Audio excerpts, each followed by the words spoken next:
Hi everybody, my name is Jason, and this is Nicole. and we are the Yahoo and the Torah channel, and we thank you guys very, very much for hanging out with us. We really, really appreciate it. What we're investigating here and what we're going to be going over is something that is extremely, well, it's divisive in the Torah group. It is so divisive that most people, it's a fighting. It's a point of contention. And you will have people that are so set in their ways that they will absolutely, without a shadow of a doubt, not listen to any evidence, will not research this. And this is a very important topic. The entire calendar thing is extremely important. Now, I'm not going to say that we haven't figured out, but what I do believe is that we are on the right path of it. And what we are able to discern and decipher is some ways that we shouldn't be keeping it. And that's kind of what we're going to focus on right now. We're going to focus on a little site right here called TorahCalendar.com. And TorahCalendar.com is, well, to us, it feels very Judaistic. Like this is very much leaning in the ways of the Jews. And it's been defended by friends of this site, by people that say they are, yes, they're Jewish, but they're good brothers and they're messianic and here and there. But we have certain things that we are told to do. And one of them is when we are adding and removing things from the Torah, we're breaking a command by doing such a thing as that. Now, Torah Calendar, the reason that we're talking about Torah Calendar is because they released this document. And this document, they say, is basically the rebuttal of why the Zadok calendar is incorrect and why it is not to be used. Now, one of the first things I want to go over first is Exodus 12. And this is, it's Exodus 12:2 right here. This is what we're talking about, the new year. Because this week, according to the Zadok calendar, we would have had a new year. And so we would be in this. This is the command right here. This is the verse. Exodus 12:2. This month is the beginning of months for you. It is the first month of the year for you. And then it goes into Passover and it goes into all of this.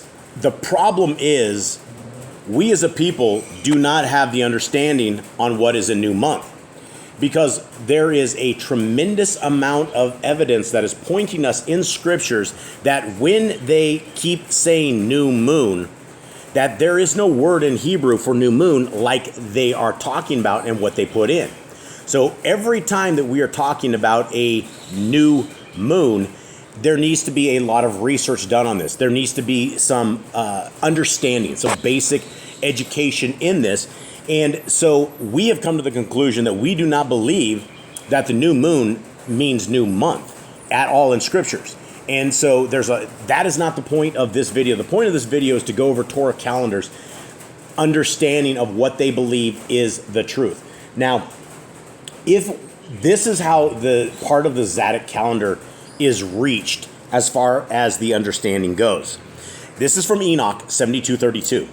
And this is how to find, Ms. Nicole, is this correctly, the equinox, correct? Yes. This is from Enoch 72:32.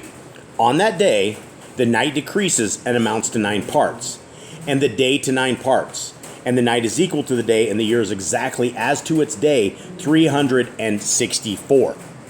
Now, when you read Enoch and you bring the rest of these things into play, there is something to this, because we just passed this time of year that this falls on, the 32nd verse of this. Now, I'm going to go into a calendar, and this is the actual Zadok calendar. And if you look at this, give me a second here. I need to stop my dog from going crazy. When we look at this right here, this is the 2024-2025 calendar. Now, this week, it would have been on the first of the year. This would be, one second. All right, so looking back at this is the day of the week, 320. So it's this month, last Wednesday, 3 or 4 days ago, I don't know when you're watching this video, but this is the head of the year. This is according to the Zadok calendar. And so based upon the Zadok calendar, and let's take us a quick look over at another scriptures right here. This comes out of Jubilees 6, and we're going to start at 34 and read this as well. And all the children of Israel shall forget, and shall not find the path of the years, and shall forget the new moons, and seasons, and Shabbatov, and they shall go astray as to all the order of the years. For I know, and from this time on I shall declare it to you, and it is not of my own devising, for the book is written before me, and on the tablets of the Shimeen the division of days is ordained, lest they forget the festivals of the covenant, and walk according to the festivals of the Gentiles after their straying and after their ignorance.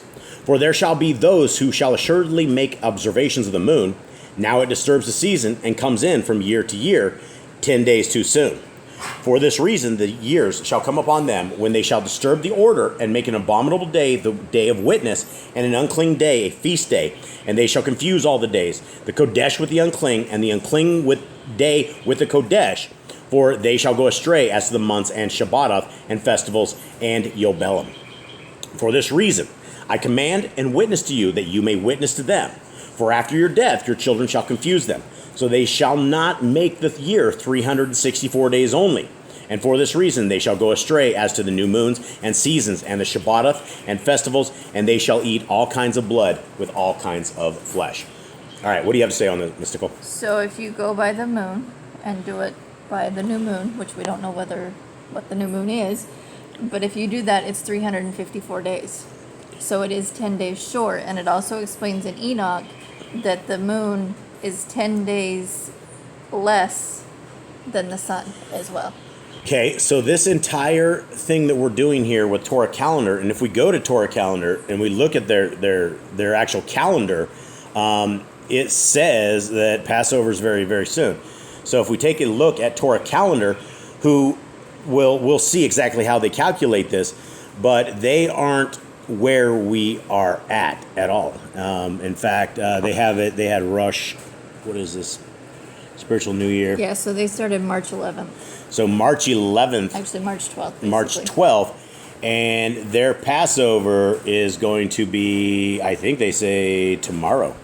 14th, or when are they saying? The 14th is Pesach, so Monday. So Monday is when this place, TorahCalendar, has their Passover. Now, this looks all fine and dandy until you actually go and figure out how do they calculate what they calculate right here. And the question that nobody can answer is, when those who say that the new moon is a new month, nobody can tell me or anybody what a new moon is. We have these old timers that will say, well, the new moon is completely black, doesn't matter anything else, if that's the new moon. They have nothing to back that up. They have nothing other than their own ways, and they will not take a look at it. Now you have people like other folks, like TorahCalendar. They say the new moon, the new month isn't until around 3% when the moon is lit. Now the other folks say it's about 1%. So right out of the gate, you have all of these people that will be on the wrong calendar, because they will still be coming up 10 days too short, which is why they add this satanic 13th month to things. There's no such thing as a 13th month in scriptures anywhere. No such thing. Now, what we want to do is we want to not expose TorahCalendar, because I'm sure they are good brothers and sisters, but they put out a hit piece called The Error of the Zadok Calendar. And if we want to look at anything, we need to study to show ourselves approved unto Yah, workmen, who needeth not to be ashamed, as we rightly divide this word of truth. And that's what we have right here, is we have the word of truth. So we're going to read through this, and we're going to see what these people at TorahCalendar.com say about the errors of the Zadok calendar. First and foremost, I would like to remind everybody that when we pull things outside of Deuteronomy, when we have an entire collection of books that are Judaism and they are not in Torah, it is real sketchy. The thing about the book of Enoch is our Messiah and everybody else has quoted this over and over and over. So why are they quoting a book that is not in scriptures? Why is it not in scriptures is the question, and who took it out of scriptures and why? So when you get back into the book of Enoch, it is very clear what our world is, if our world spins or if it doesn't, how things line up, and all of this. So let us begin with the error of the Zadok calendar according to these people. And this is very interesting, because they say irrefutable proofs for the creation calendar as taught by TorahCalendar. Okay, here we go. Now, Let's read this and see if we can see the red lines, the reading between the lines, because there's something very here we need to understand. Preferable readings less pagan in origin appear to a great extent uniformly throughout this book. As a result, all quotations should be considered adapted from their original context. They may not be an exact representation of what the author originally wrote, but represent a slightly modified version using English words less pagan in their etymology. Specific quotations are used in this book in an attempt to bring to light certain aspects of Hebraic thought and to clarify specific points in the history of mankind. Let the reader be advised that the authors and or sources quoted in this book may in other places promote views that are directly opposed to the word of Elohim, and their inclusion in this book must be in no way seen as a blanket affirmation of an author or source. So this is where, before we even begin this, their own red letters give us a warning in red. This is red, right? Mm-hmm. Give us a warning in red that they are going to put in this write-up things that we shouldn't keep as sources, things that are opposed to the word of our Creator. Now, we've never had Jasher or Jubilees or Enoch ever people say they're opposed to the word of our Creator. And if they do, we should go to that and we should read it as a group, because I've never seen it. Now, let's continue on through this because we've already had the red letter warnings. The goal of this article is to articulate the 7,000-year plan of Elohim and to give spiritual food in due season to those who are watching for YHWH, Messiah, to return. Full attribution is given for all quotations and illustrations. Parenthetical insertations in Scripture, as well as rain dates, which appear behind the names of historical figures in Scriptures, are commentary and should not be construed as adding to or taking away from the prophetic Scriptures. Which is very strange because here they're adding to, but they're telling us not to worry about the source, right? These are all extremely red flags. Okay, continue on. The authors released this academic work into the public domain for peer review. These pages may contain copyrighted material, the use of which has not been specifically authorized by the copyright owner. In accordance with Title 17 U.S.C. Section 107, such material has been referenced to advance understanding of political, human rights, ecological, economic, scientific, moral, ethical, and social justice issues. This constitutes a fair use of any such materials provided for Section 107 of the U.S. copyright law. All right, there you go, guys. Okay, I'm not going to read the next part. Okay, now, here we go, right here. The error of the Zadok calendar and irrefutable proofs of the creation calendar. What do they say? There is a saying that the truth speaks for itself. There is probably a saying, but that's not biblical either. Since 2008, CE, after death, the creation calendar at www.TorahCalendar.com has been available online, free of charge for public use. This website came about through a series of miracles orchestrated by the providence of Elohim, and it functions as an electronic eyewitness, a kind of time machine which actually cites the first visible crescent moon from Jerusalem, past, present, and future. Now, biblically speaking, do we have any commandments which tell us to view a first visible crescent moon from Jerusalem? Haven't found it anywhere. We don't. That's just not in Scriptures. We don't have a Torah command that says we need to accurately cite the first visible crescent moon. And is the crescent moon, are we talking a black moon? Or are we talking 1%? Are we talking 3%? What are we talking about? Because we don't have that in Scriptures, and there's nothing that will back this up that tells us how to figure this out. It has truthfully shown in advance the Sabbaths, new moons, appointed time, and festivals for all who choose to keep the commandments of Elohim and have the faith of Messiah Yahushua. Revelation 14:12, here's the patience of the set-apart ones. Here are those who keep the commandments of Elohim and the faith of Yahushua. Those who believe and obey Messiah will enter the age of life, and in order to obey the Creator's command, one has to know the calendar upon which he has ordered his universe. Zechariah and Elizabeth observed the creation calendar. The creation calendar, with its Shemitah cycle and Jubilee cycle as well, was well known and observed in 1st century Judea before the Second Temple was destroyed in 70 CE. Shortly before John the Immerser was born, Luke testifies that John's parents, Zachariah and Elizabeth, kept all the commandments and ordinances of Yahuwah blamelessly. Then it goes Luke 1:5-6. There was in the days of Herod, the king of Judea, a certain priest named Zachariah, of the course of Abijah. His wife was of the daughters of Aaron, and her name was Elizabeth. And they were both righteous before Elohim, walking in all the commandments and ordinances of Yahuwah blamelessly. From this testimony, one can determine that Zechariah and Elizabeth observed the creation calendar with its Shemitah cycle and Jubilee cycle, as Yahushua Messiah did not sin and kept the Torah of Moses perfectly. He also observed the creation calendar. Now, the Zadok is like the priest calendar. That's how this follows, is the priestly calendar. So during the course of Abijah? that was part of like the scheduled time frames. Okay, so do we have any do we have anything that goes against what we just read right here? Nope. Okay. Yahushua, Messiah, observed the creation calendar perfectly. In order to keep the commands perfectly, Messiah Yahushua observed the new moons, appointed times, and festivals on the creation calendar handed down by Moshe. Messiah also would have observed the commands concerning the scriptural Shemitah cycle and Jubilee cycle, because if he would not have observed these commands, he would have sinned. And yet, Yahushua, Messiah, was without sin. I agree. Okay, Hebrews 4:15. For we do not have a high priest which cannot be touched with the feeling of our infirmities, but was in all points tempted, like as we are, yet without sin. So Messiah was offered once to bear the sins of many, and to them that look for him he shall appear the second time without sin to salvation. 1 Peter 2:21-22. For to this you were called, because Messiah also suffered for us, leaving us as an example that you should follow his steps, who committed no sin, neither was guile found in his mouth. Okay? I have no problem with any of that. Mr. Cole, you got anything? Nope. Okay. The Levitical priesthood observed at the creation calendar. See, and they're putting creation calendar as their stuff, like they have made the creation calendar, or they've figured this out, which I find is very interesting from a branding perspective. But as far as all truth, when I come into it, I don't think that these people are the right creation calendar. The fact that Zechariah of the course of Abijah and his wife Elizabeth walked in all the commandments and ordinances of Yahuwah blamelessly is telling. For around the time of John's birth, Zechariah served under high priest, Matthias II, and Zechariah would observe the new moons, appointed times, and festivals as the high priest observed them. As Zechariah walked in all commandments blamelessly, he obviously observed the calendar correctly. And as Zechariah was a Levitical priest serving at Matthias II, one may infer that the entire Levitical priest evidently observed the calendar correctly. The high priest did not have the authority to declare new moons and intercalculate the Hebrew year.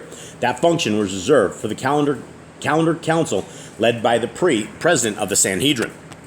Okay. This could be debated. Like all of right here, this could simply be debated. We don't have enough information to understand what calendar Zechariah was using on all of this. Let's continue on. Although the Sanhedrin and Levitical priesthood were morally corrupt, they observed the creation calendar correctly as Moses instructed. Now again, people are inferring a lot of stuff from TorahCalendar. TorahCalendar is saying that everybody around them, even though they were morally corrupt, they kept the laws of Yah. That's, again, you're not going to know that, because the people out of the days of Babylon, these people started into moon worship. So the times of corruption were far before any of this ever happened. This is when people are talking about lunar keeping, Sabbath keeping, or lunar month keeping, things of this nature, we didn't know this until after it came out of Babylon. Do you have anything, Mr. Cole? It's probably for later, but Hit it. like where it says that the priest did not have the authority to declare the new moons. Where does it say in Scripture that we have to declare a new moon? Where does it say that we find to declare new moons? Where is the commandment that says we are to have a priest find us a new moon, or where is anything inside of Torah at all? And my other thing is it says that it was only reserved for the president of the Sanhedrin. Why would a man be able to declare that? Yeah, it's really adding to this. When we're talking about priesthood and Sanhedrin, and we're not the priesthood, but like the Sanhedrin and the Pharisees, we're talking about a religious sect of people. And these are the same religious people that Messiah rebuked all the time when they said they had to, when people, like the NIV Bible puts, all food has been made clean, in the discussion that Messiah had, where it was all about washing of hands and the traditions of men. These Sanhedrin and these guys were the people that were corrupting all of this stuff. So we'll continue on. From Luke's testimony, one may infer, is that where is that? One may also infer, right there. Just checking. Yeah, I think so. Yeah. From Luke's testimony, one may also infer that the Sanhedrin, the high court of Yisrael, observed the calendar correctly. That is not to say the Sanhedrin and Levitical priesthood were morally above reproach. Some of the leadership in the Sanhedrin and Levitical priesthood were morally corrupt. In first century Judea, just as many institutions are morally corrupt today. However, at that time, as today, they were good people fighting evil in a corrupt system. Look, this dude doesn't know anything about this. Let me tell you a little bit about what the Sanhedrin says. The Sanhedrin, when you're reading the actual Talmud, there's a section in the Sanhedrin that says you are able to have sex with 3-year-old girls. There's an entire section in there on how you can corrupt the goyim, the people who are not Jews. You can do whatever it is you want to do to them. So when this guy at TorahCalendar saying they were good people fighting evil in a corrupt system, guys, these were Torah breakers. These were Talmudic Pharisees that were bringing people into a bondage, a real bondage. Okay, let's continue on. YHWH Messiah was calling out the spiritual leadership of first century Judea for their hypocrisy, for abandoning the pure faith of the written Torah, and for adding to it and subtracting it from the traditions of the elders. This fact has been lost on many practicing Christianity. These traditions later became codified in the Mishnah and Talmud. Okay, guys, both of these things are evil. They're evil to the core. They're very, very, very corrupted. And the crazy thing is, if you are trying to prove a point using these corrupted texts, I don't even know why we're here. But let's continue on. So they say at TorahCalendar, these traditions later became codified in the Mishnah and Talmud, works revered in Rabbinic Judaism, Babylonian Talmudism. Although these works are morally corrupt, the truth is a small amount of valuable historical information has survived, which explains the rules of the creation calendar that were used by ancient Israel. And again, this guy is saying that, some of these things, they're morally corrupt, it's broken, it's all Babylonian Talmudism, very horrible things. But we have to get to the very middle of this, because somewhere in here is the truth. And that truth may be in here, but again, we're using Talmud. And we're using things that are Deuteronomy 4:2 breaking things, and we should not be doing this to prove this point. So continuing on. You have anything, Mr. Cole? Not yet. Rosh Hashanah 6b, right? Pentecost is sometimes on the 5th of the 3rd month, sometimes on the 6th, and sometimes on the 7th. For instance, if both of them are full, it is on the 5th. If both of them are defective, it is on the 7th. If one is full and the other defective, it is on the 6th. Okay? This has got to be out of the Talmud, right?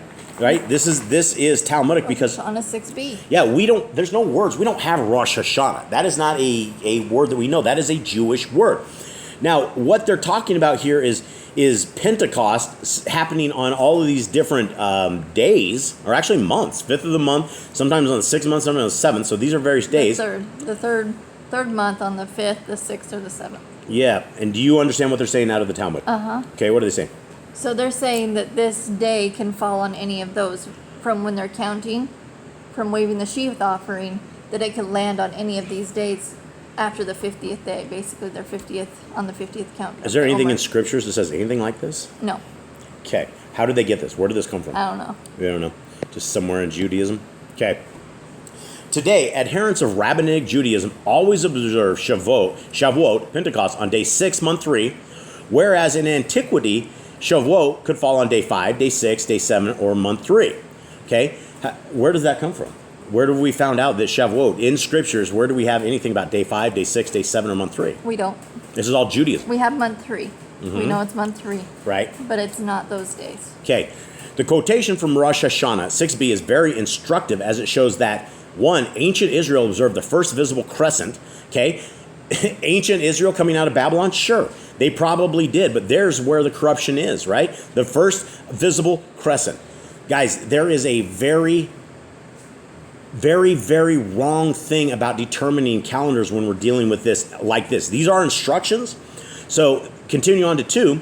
The Omer count always began day 16th of month 1, and that unlike the fixed Hillel II calendar used in Judaism today, any month could have 29 days, a defective month, or 30 days, a full month, in the calendar of ancient Israel.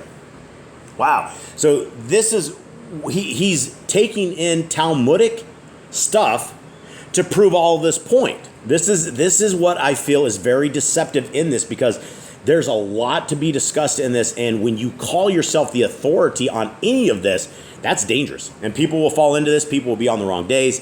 It's a mess. Truth is important because it leads to YHWH Messiah and the age of life. Without truth, one's mind will be locked in. What some would call a quantum entanglement of lies. Many teachers who believe Yahushua of Nazareth is the Messiah incorrectly teach that Shavuot is always on the first day of the week. But this is not the truth. Neither is Shavuot always on day 6, month 3, as is taught in Judaism. Neither is Shavuot always on day 15, month 3, or the first day of the week, as proponents of the Zadok calendar would advocate. Okay, so I have... Hit it, Mystical.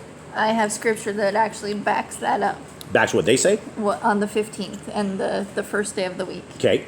So, if you read Leviticus 23, Okay. it goes step by step of what we're supposed to follow for his appointed times.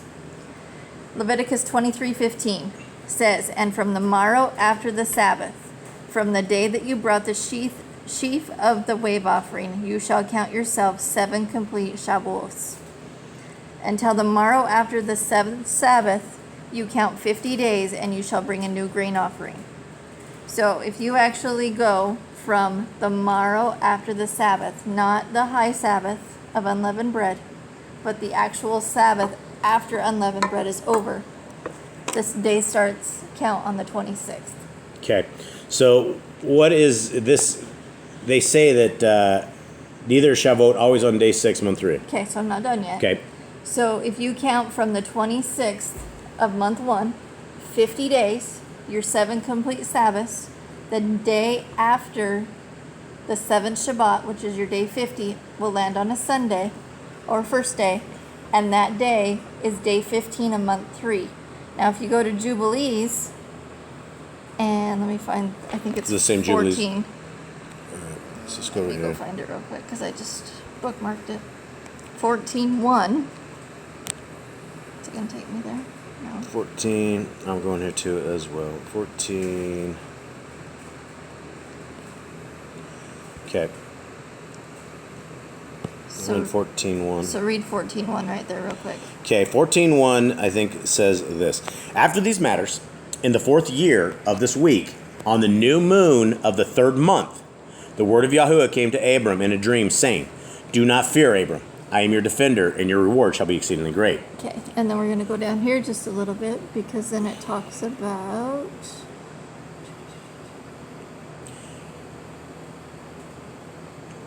And he took all of these in the middle of the 3rd month. Of the month. And he took these in the middle of the month, and he dwelled at the terebinth tree of Mamre, which is near Hebron. And he brought the 3-year-old heifer, and so he was doing Shavuot to him in the middle of the month.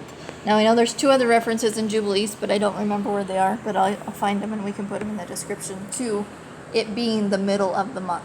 Okay, so what they're saying here is not true. I mean, we're getting into a whole bunch of lies mixed with their truth, and they just continue on with this whole thing. So this is what it says. Moses prophesied that Israel would utterly corrupt themselves. Moses taught, and Yahushua Messiah affirms that Shavuot can fall on day 5, day 6, or day 7 of month 3, as will be proven later in this article. Knowing how to observe Shavuot Pentecost is important because of this day. The 10 Commandments were given in 1437 BC. The set-apart spirit was given to the Judeans in 34 CE, and the set-apart spirit was given to the nations in 44 CE. Interestingly, Shavuot fell on day 7, month 3 in each of these years. Moses prophesied that in the later days, Israel would completely corrupt themselves. Deuteronomy 31:29. "For I know that after my death you will become utterly corrupt, and turn aside from the way which I have commanded you. And evil will befall you in the latter days, because you will do evil in the sight of Yahuwah, to provoke him to anger through the work of your hands." Sadly, this has come to pass, and evil has befallen us in the latter days, since we departed from the truth.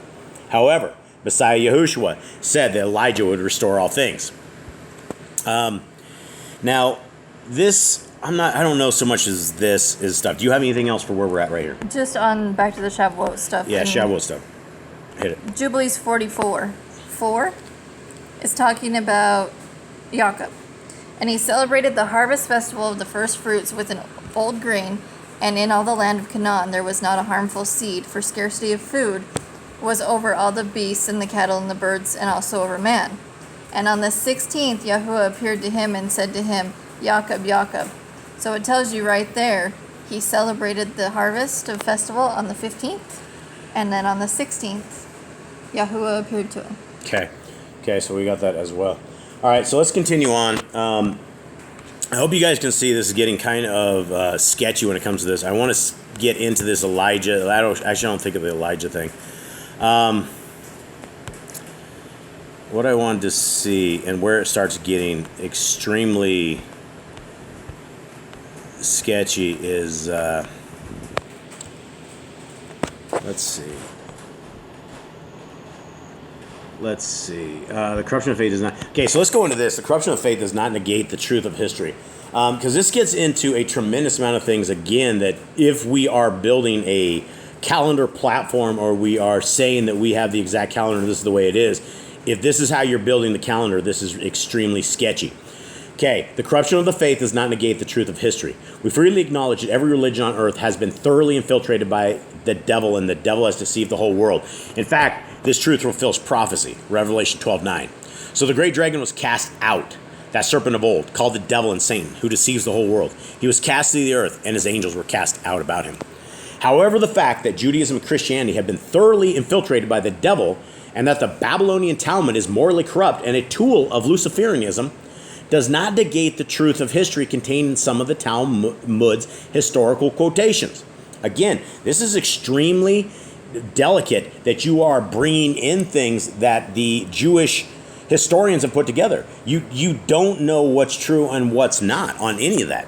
Upon careful study, one will learn that in the first century Judea, 1,500 years after Moses, the basic rules of the creation calendar were well established, and they were not the rules of the 364-day Zadok calendar. Israel as a nation observed the creation calendar from the time of Moses long before the Babylonian captivity in 612 to 589 BCE.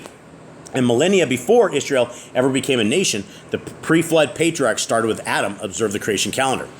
It is an established fact that in first century Judea, a calendar council, following the directive in Deuteronomy 1950, examined witnesses in order to establish, 1915, in order to establish whether or not the first visible crescent had been sighted in the land of Israel at the end of a Hebrew month. Okay, I need to find that. We need to read that up. Deuteronomy 19:15. It just says, by the mouth of 2 or 3 witnesses, the matter shall be established. Okay, so let's go right here. Hold on, guys. Right here, Deuteronomy what? 19:15. Okay. So what we're looking at here is we're looking at them saying this is how we find the new month. Okay. Let's see. What is this talking about? Let's start in 14 to figure out what the context is of this. Do not remove your neighbor's boundary, which those in the past have bound, in your inheritance, which you inherit in the land of Yahuwah, your Elohim, is giving you to possess. One witness does not rise up against a man concerning any wickedness or any sin that he commits. At the mouth of 2 witnesses or at the mouth of 3 witnesses, a matter is established. When a malicious witness rises up against any man to accuse him of turning aside. Okay, this has nothing to do about months. This has nothing to do about anything. This is concerning, it is a command. It's talking about witnesses. And it's talking about more than one witness come up. But what the Torah calendar is saying here is that these witnesses are basically scriptural. Like this what we're seeing right here, a council in Judea having a group of people. Guys, this is a whole group of people that are trying to determine a 13th month. Okay, it is an established fact. Actually, Deuteronomy 19:15, by the mouth of 2 or 3 witnesses, the matter shall be established, right? If you want to take something out of context, these dudes just did this, right? They basically said that this is the new month and then say, look, right here, 19:15 says, by the mouth of 2 or 3 witnesses, the matter shall be established.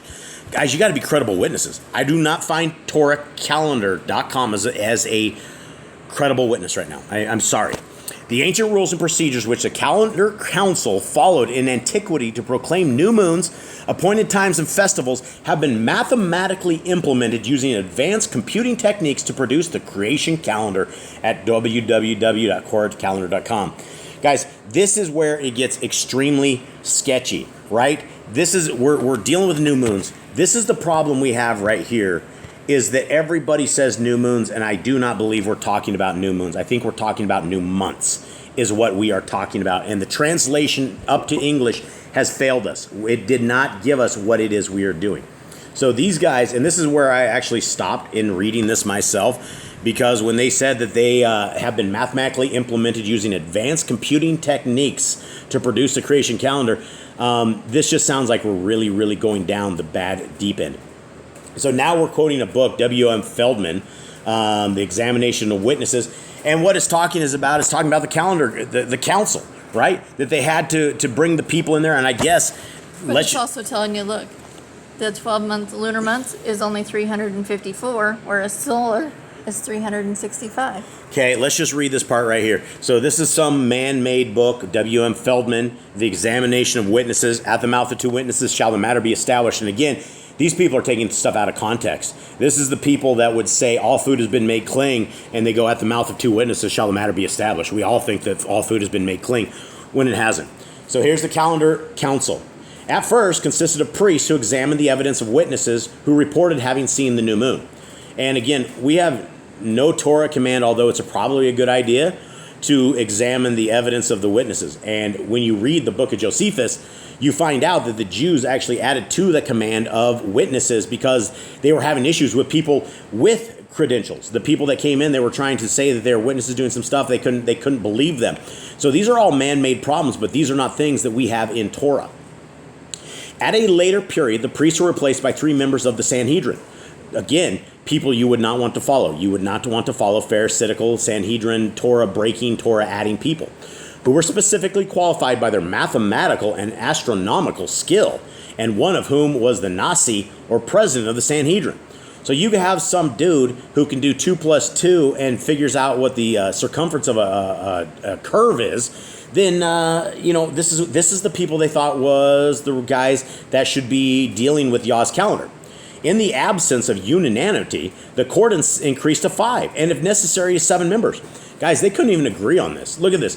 If you had this figured out, you wouldn't be adding. It started with a couple of them, then it went to 5, then sometimes 7 when they couldn't figure it out. When they couldn't agree. Yeah, when they couldn't agree. Let's get it to their side. We need to add more. And Yah knows they wouldn't add 8 people because they're not going to make things equal on both sides. So there has to be a split thing, right? These people are the man-made traditions that we're dealing with.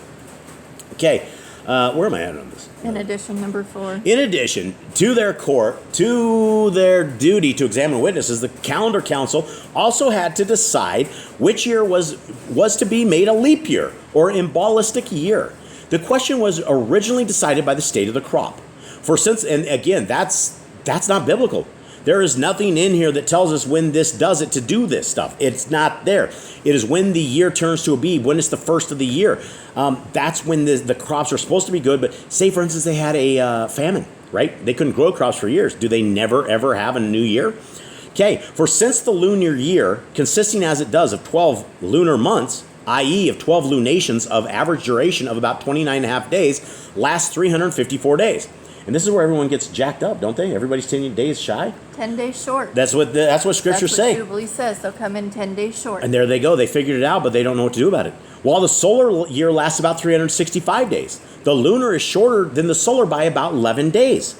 And after about 3 years, therefore, there is a discrepancy of more than a month between the two kinds of years, so that Passover, for instance, occurring as it does in Nisan, which is a Babylonian name, month 1, which should be the first spring month, Deuteronomy 16:1, would actually be in winter.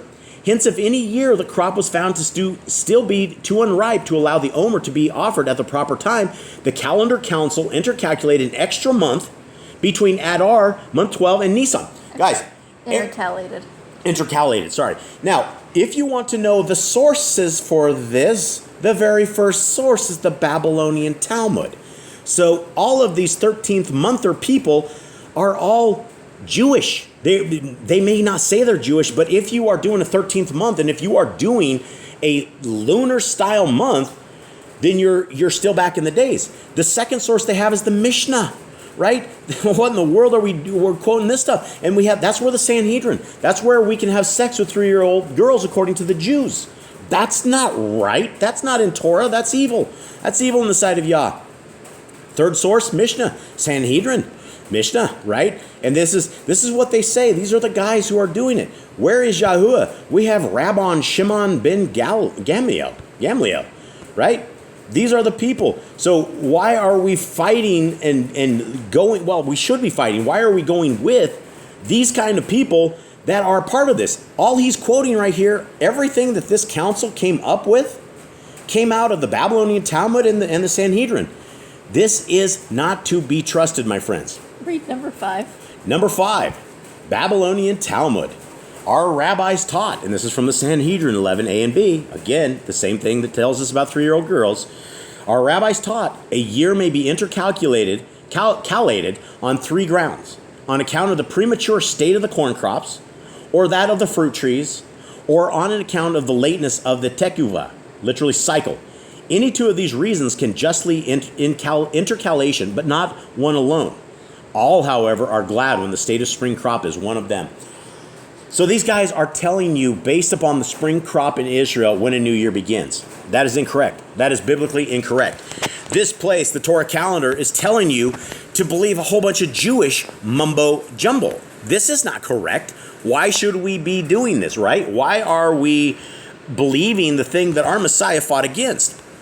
Now, if you guys would like to read the rest of this, I will leave a link for this Torah calendar link if you guys would like to do it. Everything's all talking about Judaism. Everything all talking about things that we're not supposed to do and talk of. All relied on man. Yeah, exactly. So it is all man-made, and this is the closest calendar that we can find out of any of the calendars that actually match up with all of the appointed times and the appointed feasts. And there's no mumbo jumbo about the 1%, the 3%, the moon is blank. It's the same thing year after year. The days are the same when it comes down to it. And so if you are looking for a calendar that seems more logical than anything else that's out there, this is the one that Boss Clan, that we are on, that we are decided we've gone to. And this was after like 8 or 9 years of Torah keeping and being those guys that look at the moon and blowing our shofars on the new moons. And when that's not even a biblical command, blowing our shofars on the new moons. We have others that did it, but there's no such command that says we should do that. Not on the new moon, but the new month. Yeah, the new months. Okay, and so with that, Miss Cole, do you have anything else? I don't think so. All right. I think we covered it. And so for anybody that is on the Zadok calendar, I guess your Passover is going to be on the 2nd of April, it looks like. And so much love to everybody. We love to hear your comments. If you guys want to throw comments in, please throw them in, but back it up with scriptures. Back it up with something other than I think this or I think that. We all think things, but we get things wrong. And so we want to get this right. And this is something important that I think we should all be able to discuss as adults. People shouldn't be cranky old batters and crying the blues when we don't agree. If you have a calendar and it matches and you can get all the appointed times on it, I'd like to hear what that calendar is. But if it's doing a 13th a month or something Jewish or in Judaism, I'm not interested. Have a very good day. We're out.